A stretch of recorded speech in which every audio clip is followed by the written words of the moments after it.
I think that smart communities it's a journey, not a destination. And so it's not something that I'm just waiting for somebody to come in and say, yep, we have checked the box on smart cities. We are successful now. It's that we're consistently moving towards a shared life environment where everyone can thrive and lead a dignified life and have personal agency in their decision-making processes and have safety in their ability to move around their cities. So if you do not have that experience, if you have never been a woman or don't identify today as a woman, you may not actually know that that feeling of safety is different just walking around in your daily life. Hi, Smart Community friends. In this episode of the Smart Community Podcast, I have another fascinating conversation with Crissy Ditmore. Crissy is the head of public policy North America for Optibus. As a 15-year transportation industry veteran, she focuses on mobility for all. So she is the perfect guest to wrap up our Mobility May. I spoke with Crissy in an earlier episode in early 2020, so it's great to catch up on what she's been up to since then. In this episode, Crissy begins by telling us about her background in public transportation, her passion for making transit work for people and addressing their needs, and we touch on Crissy's fab All About That Bus video she created. Crissy then tells us what a smart community means to her. She discusses some of the shifts she has been seeing in the transit mobility sector since we last spoke, before she tells us about her current visit to Australia and her talk on gender-biased transit. We then discuss the difference in transit experiences for women and men, the importance of serving the transit needs of all community groups, and the need to plan for safe transit services. We finish our chat discussing the emerging trends of changing travel behaviours and building a transport network to serve those changes. As always, we hope you enjoy listening to this episode as much as we enjoyed making it. Before we begin, I want to share a content warning with you as part of this episode contains conversation about sexual assault. It is around the 30-minute mark and goes for about 2 minutes, so you can skip that section if you need to, or you can give this episode a miss altogether if that's what is best for you. Welcome to the smart community, smart regions, smart towns, and smart cities. It's where we live, work, and play. With smart communities, the future starts today. Big data, smart mobility, emerging trends galore. The Smart Community Podcast is what you're looking for. Hello, Crissy. How are you today? Hello. I am good. How are you? I am very well, and I'm excited that you're in the same country as me, which is just magical. And I mean, I'm sad that we couldn't make it work in 3D, but it's on the list. It's on the list. I agree. And it's definitely, there's a lot to see and do here, so I'm going to have to come back anyway. Oh, there's so much. Okay, so we're going to talk about why you're here because that's really exciting. You're part of Mobility May, which is very exciting. So all May, we're talking about mobility. Now, it used to be Mobility March, but let's just say I wasn't ready for March. So it's now May. Luckily, there's 2 M's in the year. But enough about me. Tell us about you. Tell us about your background and what you're passionate about. So I am #all about that bus, and I have spent my career in public transportation. So I've been more than 16 years now, previously with Enterprise Rideshare and then Conduent, and then most recently Cubic as their director of strategy. And now I am head of public policy at the company Optibus. And I am very excited about really their approach to the industry and making things right, making data work for everyone, bringing in the fresh new business models that will really drive the industry forward, connecting with as many industry partners as possible. So I am currently passionate about making transit actually work for people, getting back to the basics. That what we've seen in the pandemic is what we really just need is fast, reliable transit service. And people that rely on this service never went away. So we talk about public transit lost ridership. I actually think that what we did recently was public transit revealed ridership, and that now we know for sure who riders are, and let's address their needs. So that's what I'm currently passionate about. I love that. And for those of you who don't know what we're talking about all about that bus, which was in my head for months when you put that video clip out. Crissy did a video clip and it was just amazing. And I was just telling her before we started talking, it was right, like we were all in lockdown over in Australia, I think. We were in the real deep kind of depths of the pandemic. And I just was on LinkedIn one day and there was this video clip and it's Crissy talking about, it's all about that bus. No, sorry, not talking, singing rather. And it just made me so happy. And I just think two things. One, we needed some fun and we needed some joy. But two, the fact that you were singing about public transport and that was in my head, it was just an amazing experience. So I have to say thank you for that. Oh, I had so much fun doing it. And you're right, it was during lockdown for everyone. And so we couldn't go on site and record with people. And so it was pretty much all of the places where other people are in the video with me. It was just wherever they were, learning a dance and recording it. And it was just this like team effort of fun. And I think a good way of bringing everyone together. And so all of the people that you see, it was kind of hilarious, actually. I wrote people in the industry and I was like, so I'm doing this thing. I didn't explain it. Would you want to send me a picture of you so that I can use it in the video? Not one person asked, like, can I see it beforehand? Can I vet this thing that you're doing? Every single person said, yes, I will send you that. And so I don't know. It was super fun to me too. And I was particularly impressed that everyone wanted to participate and that it did kind of resonate with people. I think that people are craving fun. And so that was my personal act of public joy in this career change that I was making, because technically that's my job announcement, is what the music video was actually for. Yes. Very extra, but so I'm glad that it was stuck in your head, because it's always stuck in my head too. Yeah, my mama, she taught me the schedule and how to ride. Whoa, bus stop. I totally love that part. Whoa, bus stop. Yes. I did think about that part, like very much like, yeah, I loved it all. But we will put the link in the show notes so people can find it and watch that video, because it's just, truly a moment of joy and, announcing your new job, which was amazing. So anyway, we're going to have more fun on this podcast. Everyone's going to remember it. Everyone's going to be singing about it, right? It's going to be great. Now, we're going to talk about why you're here in Australia very soon, but let's go first broad and we'll go, what is a smart community to you? So smart communities to me are when the community can decide what's most important to them. I think that's the simplest way of talking about it for me right now. I think pre-pandemic, I had a much more involved response.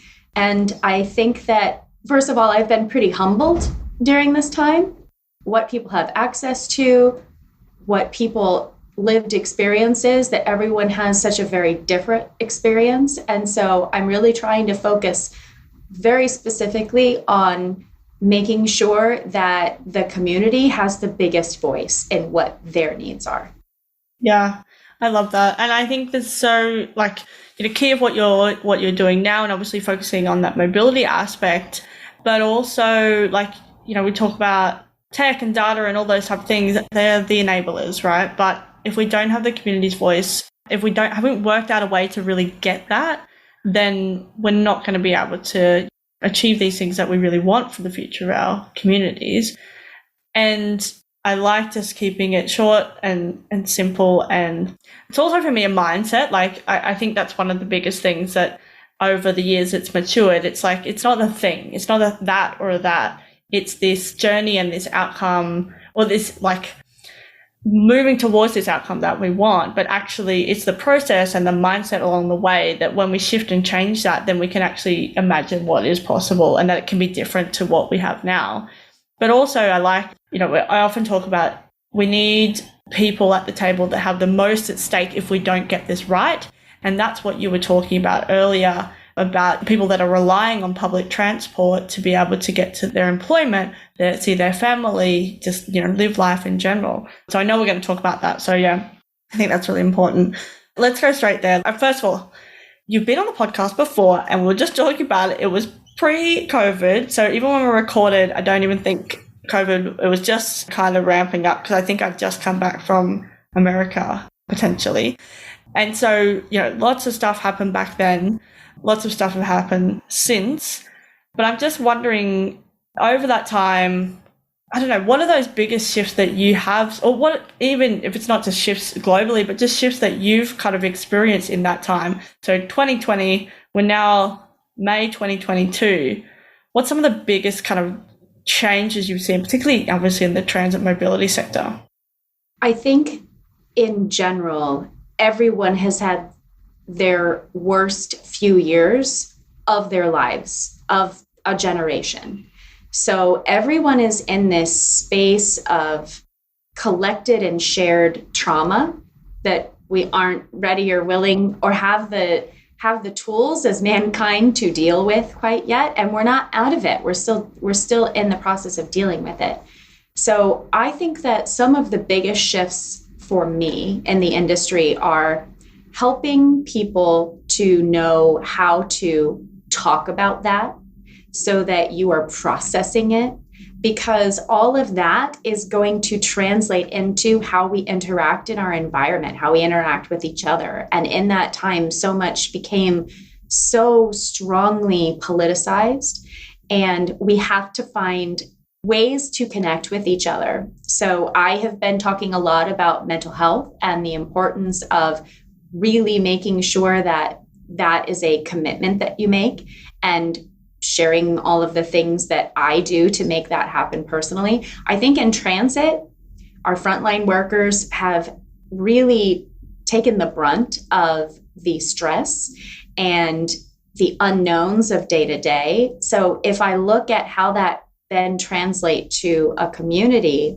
you think about, people getting on and off the bus to go and get their groceries. And if their bus driver is the first line of people who are already stressed out, and then you start teasing that out into every other aspect of life, it's like this crazy that takes over. So to me is reflective of every other aspect of society that we now have to find ways to address. So it's probably not the answer that you were necessarily looking for, but I think that our collective ability to fully grasp and understand what everyone just went through is really going to shape how we problem solve in the future. And I think that that's one of the lessons that we have to learn coming out of this. Yeah, I totally agree. And I think we're having more and more conversations about this. I think at the beginning of the pandemic, we were, we went through a phase where we did start bringing the mental health aspect into, but I think now either we're just fatigued talking about anything whatsoever.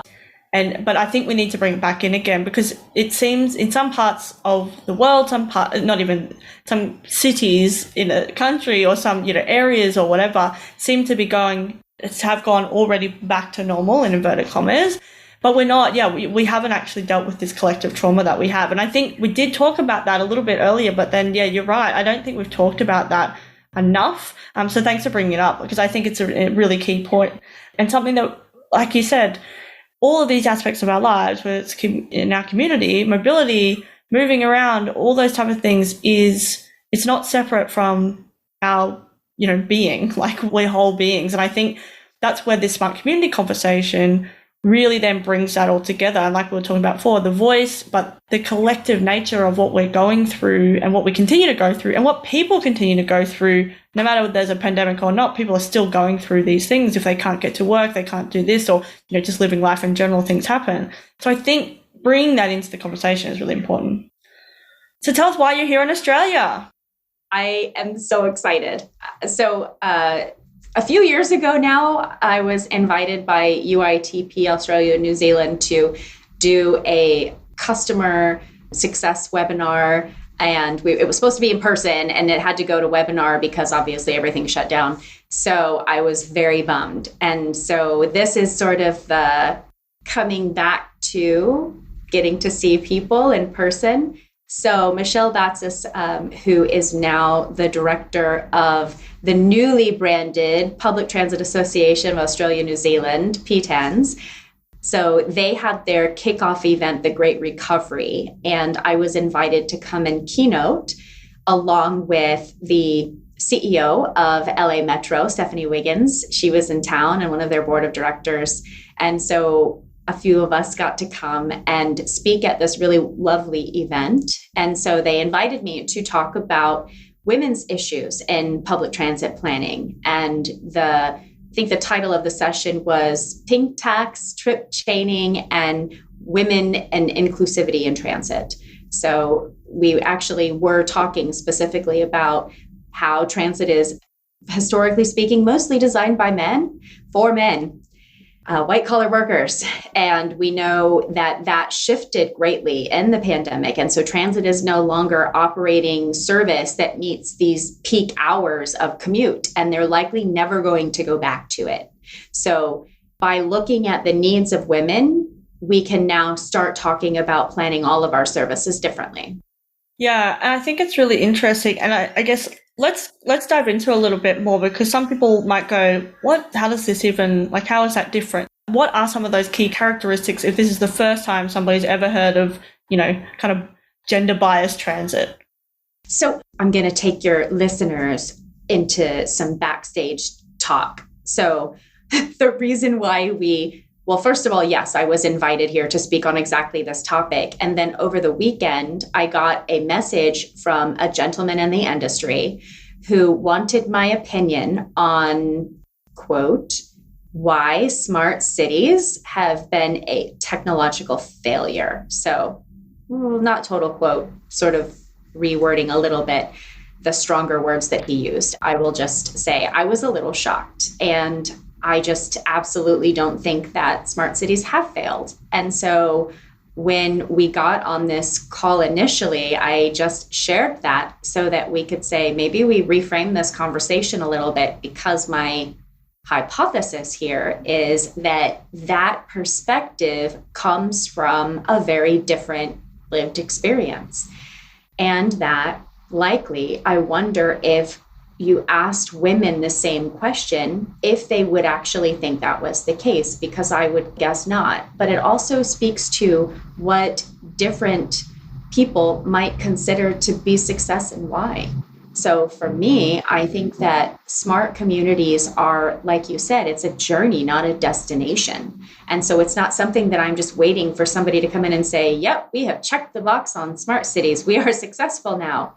It's that we're consistently moving towards a shared life environment where everyone can thrive and lead a dignified life and have personal agency in their decision-making processes and have safety in their ability to move around their cities. So if you do not have that experience, if you haven't never been a woman or don't identify today as a woman, you may not actually know that feeling of safety is different just walking around in your daily life. So there are things that women do differently in our daily life. And so we talked about trip chaining, that women don't typically just get on the bus and go to a destination, that you make multiple stops in order to get all of the things done that you have to do in that day because of your societal role as caretaker. So I have to take the kids and drop them off at daycare. And while they're gone, I can do my grocery shopping, and I'm going to take those bags with me to pick up the dry cleaning. And by the way, I probably still need to stop by my office and pick up a few things, even if I don't go in every day, and then retrace those steps back. So it's not just one trip that any woman makes on any given basis. When I go shopping, I'm out for hours sometimes. And my partner says, what were you doing for all of that time? And it's just the list. It's the list of all the things that you have to get done. That's called trip chaining. And the fact that women are going to have to pay a different fare because of that leads to what has been known as the pink tax, that essentially any one thing that you can attribute to a woman user base, a woman purchase, you can charge more for. And so a pink tax on transportation is if I'm trip chaining, and what if I did have to have my kids with me to do all of those things?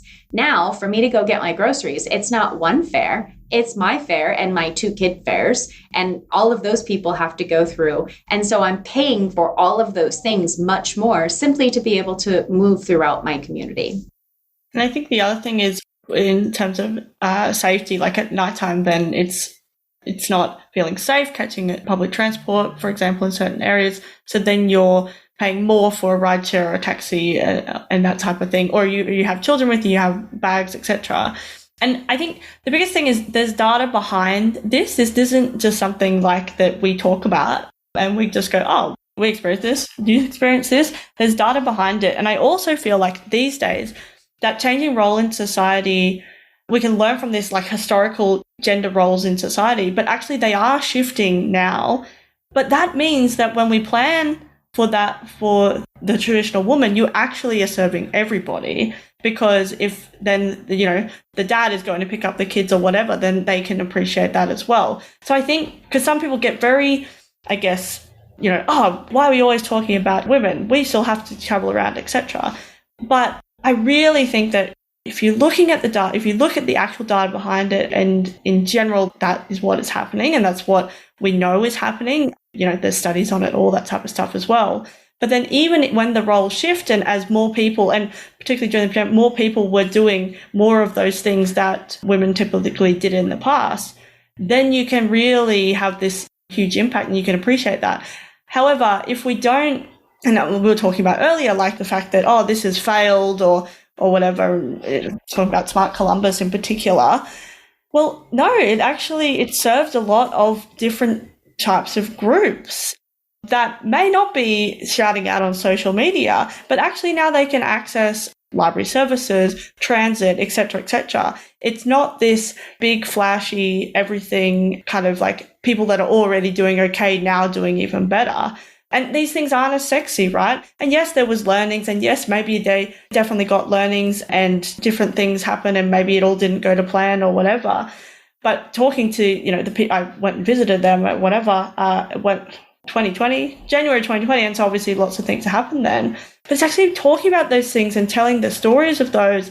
But yeah, the people that it actually helped were people that did not have proper access to the network now. And so that's where we really bring back to that smart community level, where it's not just about this sexy stuff that we can all go, oh, cool, oh, look, it's all, we've got flying drone, like passenger drones or whatever, and now people that could already have a car now avoid the lowly people on the congested highway, now they're above them. I'm just like, this is where I really want to shift the conversation. I mean, one of the reasons I continued the podcast, really, I started it because I wanted to learn and, get people involved, but I continue the podcast because we need to shift the conversation from smart cities to smart communities. Whatever term you use, it doesn't matter, but the essence, like we were talking about, is the community and the people in the community. Well, and Smart Columbus wasn't awarded as some tech contract. That's not the point. So Smart Columbus won that bid because their application was to improve infant mortality rates. So specifically in that area, you're looking at a set of services that was to meet a very unique need. And so different demographics may not even know that that's a problem.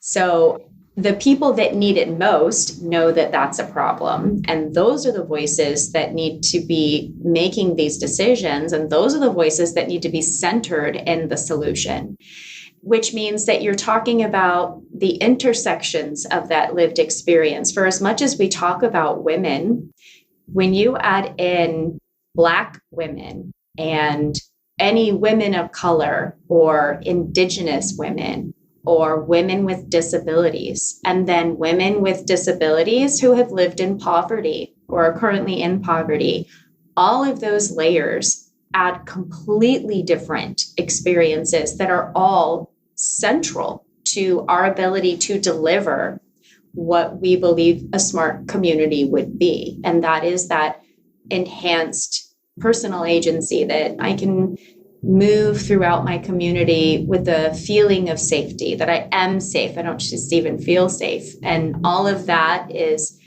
part of this problem set. But if you don't have each of those represented in the conversations, I think would be really difficult to ever say that then it was a success. How do you ever know? I mean, arguably, if you design every part of a community for a person that is poor and disabled, that will probably be most just city ever designed, because those intersections, you would be able to then not have a lot of the same barriers that you're going to experience. It would be safe for all women if you designed everything in the city from the ground up for a person in poverty with disabilities.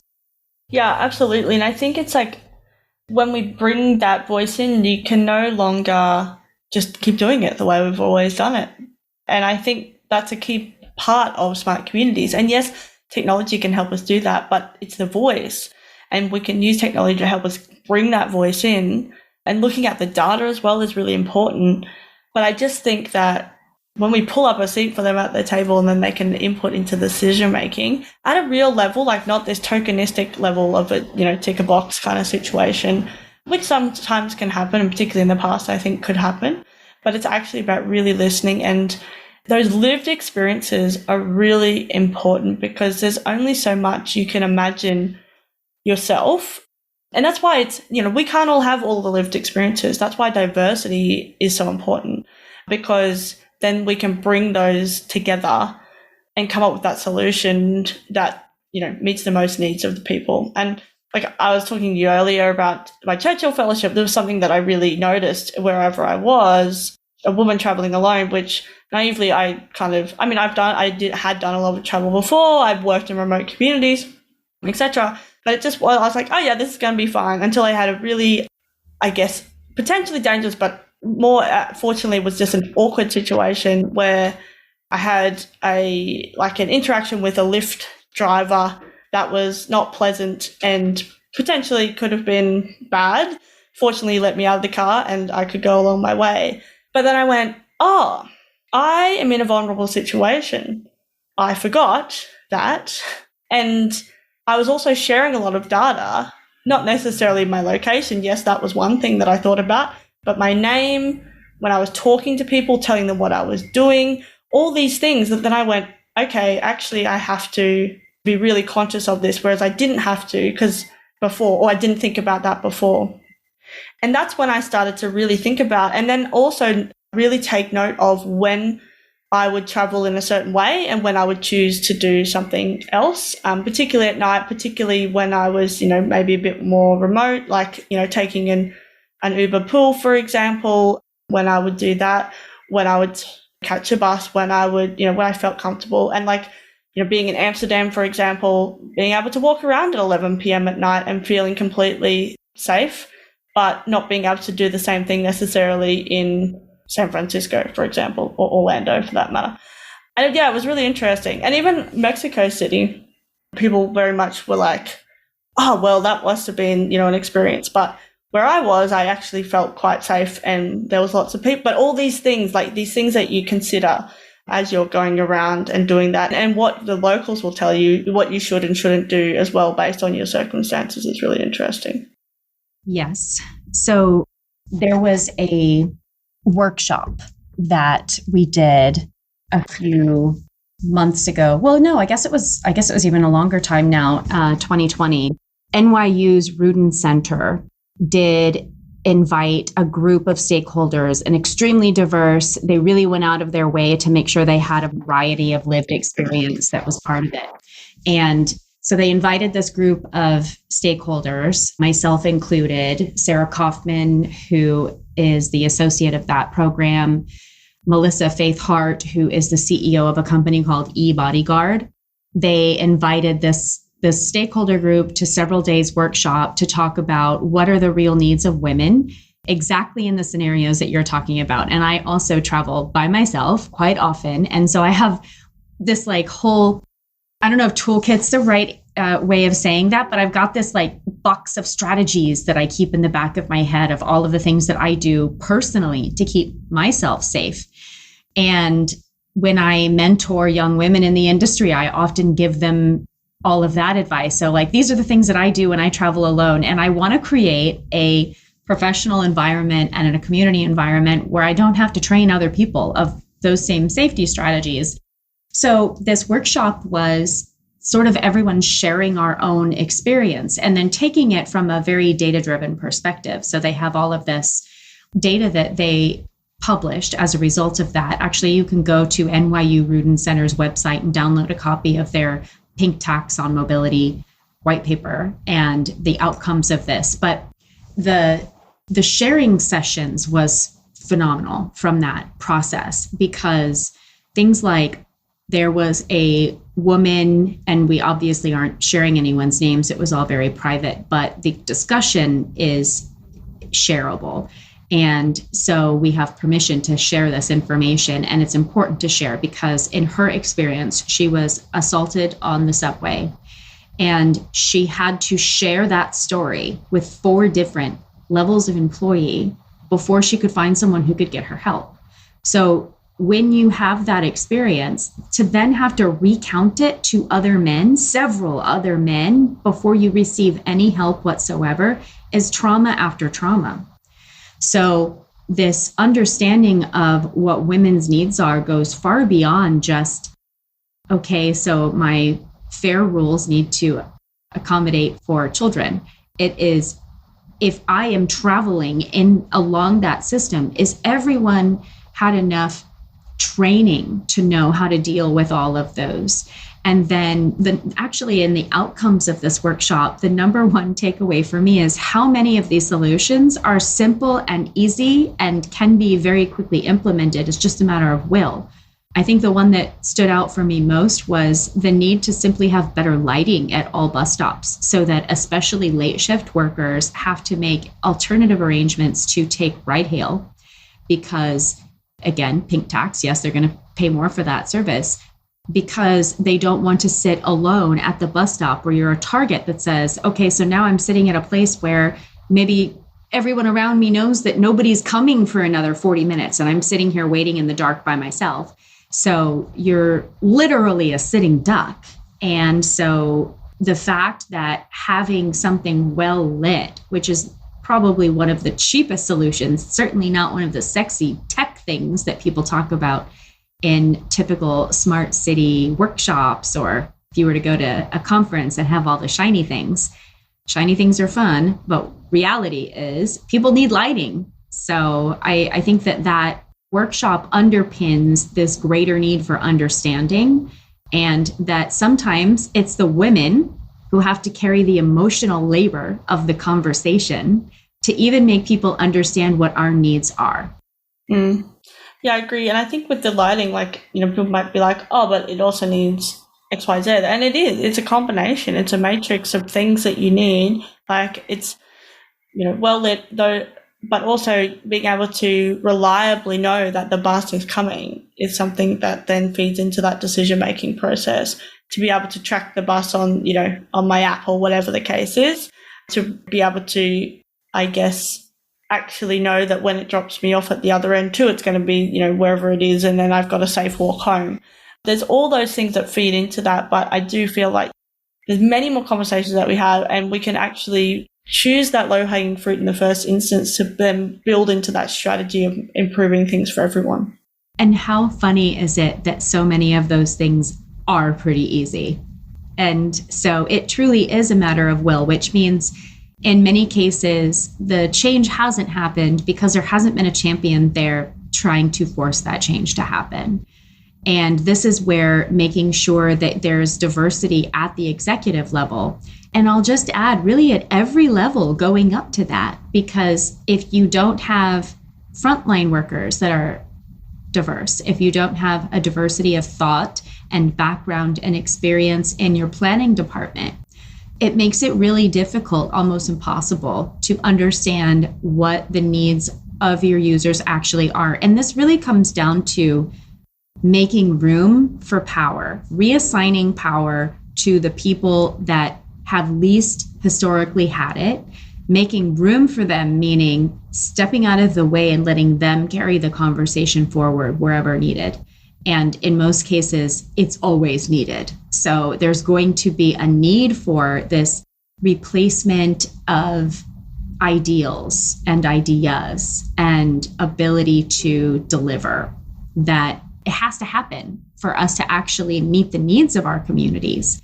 So there's a lot of personal reflection that goes into this of, am I really the right person to be even asking the questions? And wherever possible, being honest with yourself about that and making space for other people who may be able to hold that dialogue better and come from a foundation of having a theoretical grounding in the history and not just, I had a conversation and now I can take it forward, because you probably, maybe didn't even ask the right questions of the community.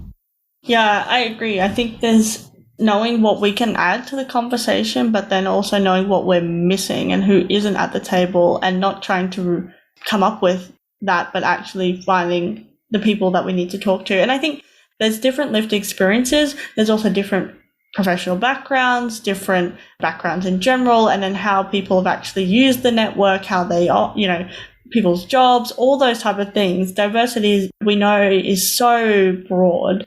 And I think you're not necessarily going to be able to ask every single person, but you need to have that broad spread so then you can actually, really have those conversations, I think is really important.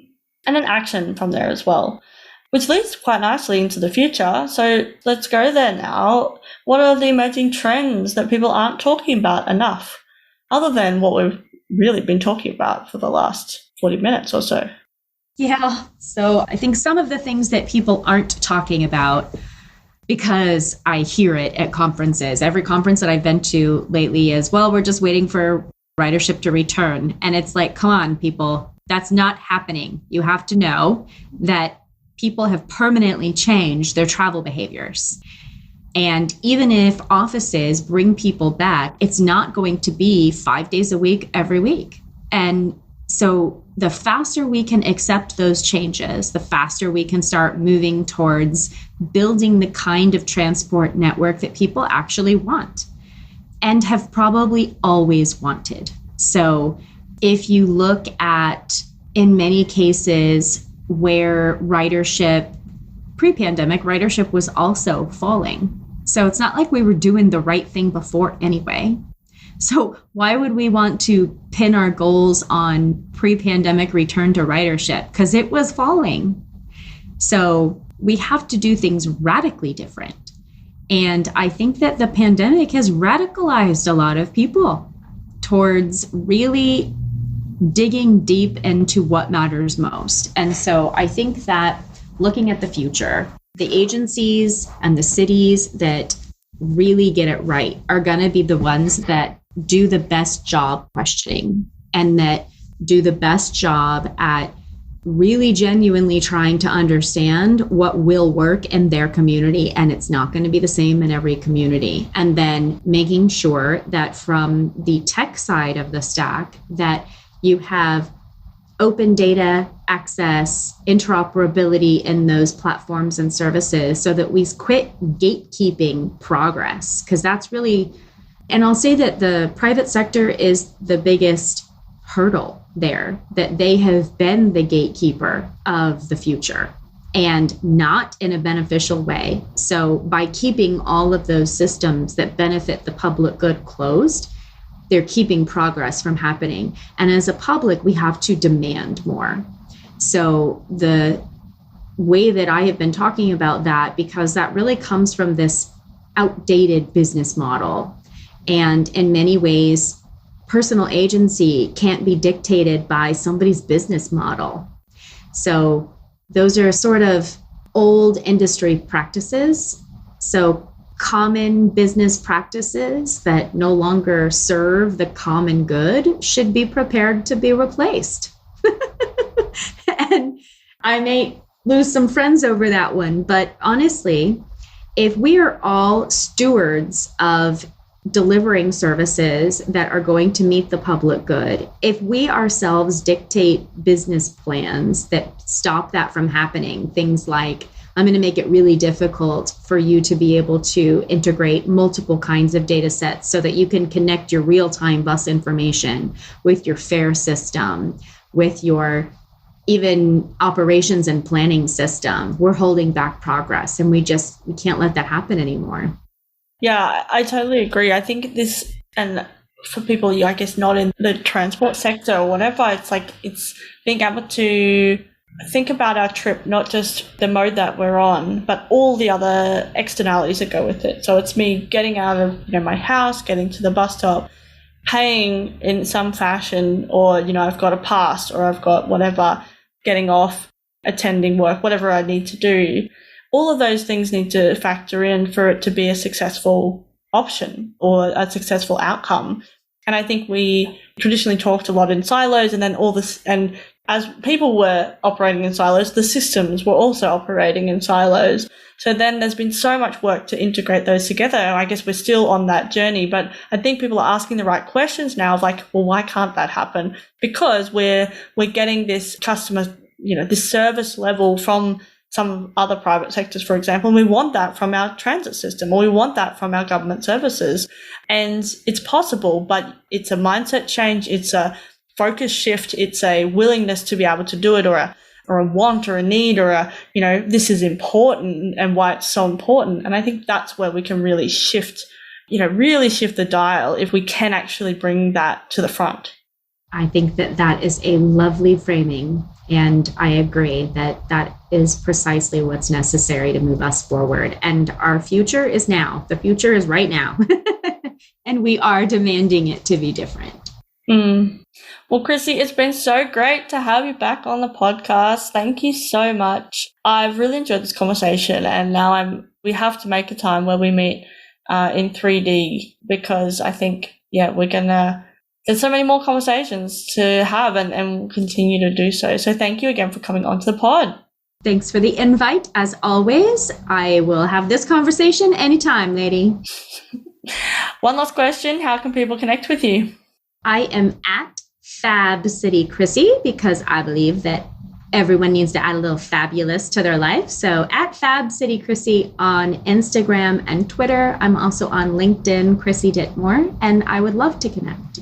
Excellent. We'll put the link in the show notes. We'll put the link to a whole bunch of other stuff as well, like your music video and whatever else we've talked about. My team will magically, amazingly put it into the show notes so people can click away and find you. Enjoy your time in Australia for the rest of the time you're here. And I look forward to talking to you again real soon. Thank you. Thank you very much. I actually think it will be endlessly funny to me that I'm going to link your music video as an adult thing to add to my adult life right now. Like, as an adult, you can say, I'm going to link your music video. And that's a real statement. This will never be not funny to me. I love it. Let's talk again soon. Thanks, Crissy. Bye. Bye.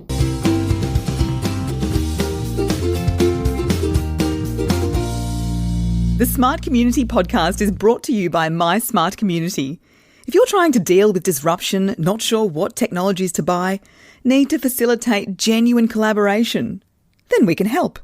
Email hello@mysmart.community or head to www.mysmart.community/consulting. Thanks so much for listening to the Smart Community Podcast. Show notes for this episode and all other episodes are available on our website, mysmart.community/podcasts.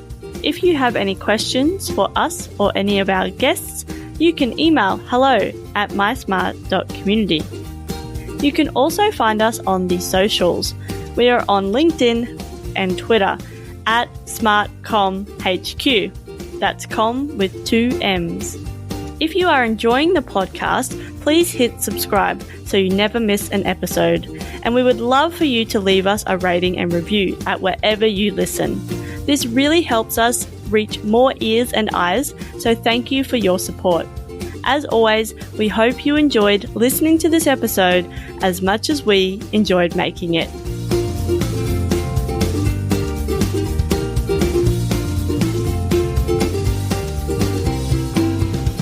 The Smart Community Podcast is what you're looking for.